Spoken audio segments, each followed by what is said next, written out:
What do you think, Drew? Yeah, it looks good on you, Charlie. It fits like a glove. Can I borrow a couple $100,000? I was about to ask you. I can't afford it. So if you had a green jacket, would you like wear it around like to cocktail parties? No, I'd show it to people at my home. Look at this. I think green is his color, don't you, Nora? Yes. That is Charlie man. trying on the. How do you feel, Charlie? Great. It looked like a golf. Yeah. Felt pretty good. That's a coveted green jacket given to the first winner of the Masters Golf Tournament. That would be Horton Smith. In September, it sold at auction for $682,000.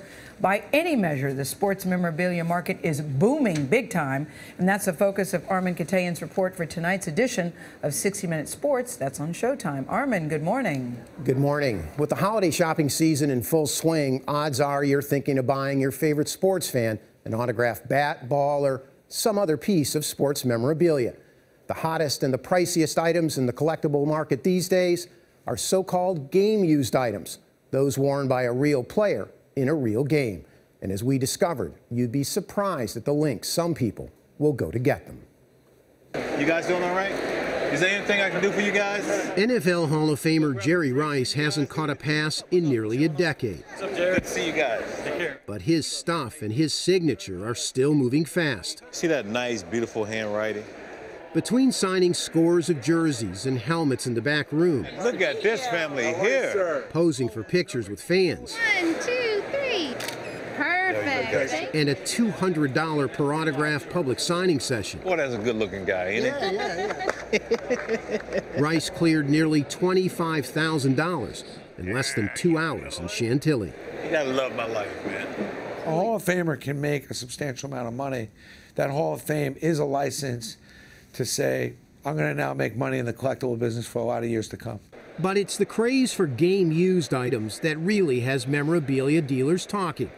At the Chantilly show, those were the jerseys and bats and shoes with the highest price tags. It's a religion, really. When you have items like this, these are the holy relics that are part of that religion. This is amazing. Grant DePorter practices his religion in Chicago at a chain of local restaurants he owns named after the late Cubs broadcaster Harry Carey.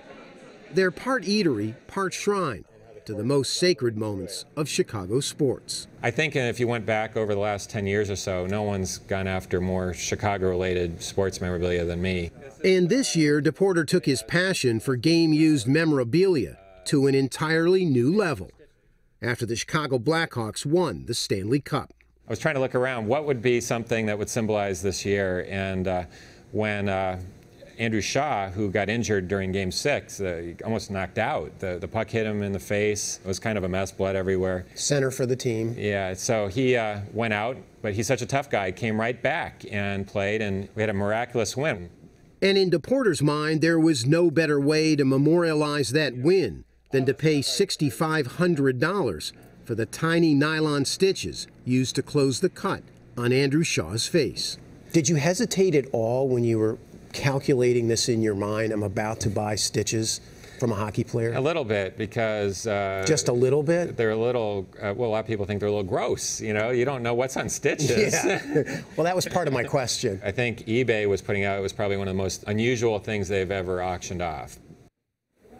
And folks, it's not just stitches. Just last week, one Boston Red Sox fan paid nearly $11,000 for trimmings from the beard of World Series MVP David Ortiz. Now that's a Christmas present. Can I just say that's just gross, Armen? Well, I thought it was pretty gross, too. Stitches and beard trimmings, but listen, different strokes for different folks. How do you know if you're getting the real deal? How do I know that? Well, it's really all about authenticity, and I think one of the things, Major League Baseball now has a program with where they are authenticating items with holograms, which cannot be fooled with. The other thing is, go to reliable dealers like Brandon Steiner, who's in our piece tonight, Steiner Sports, and people like that.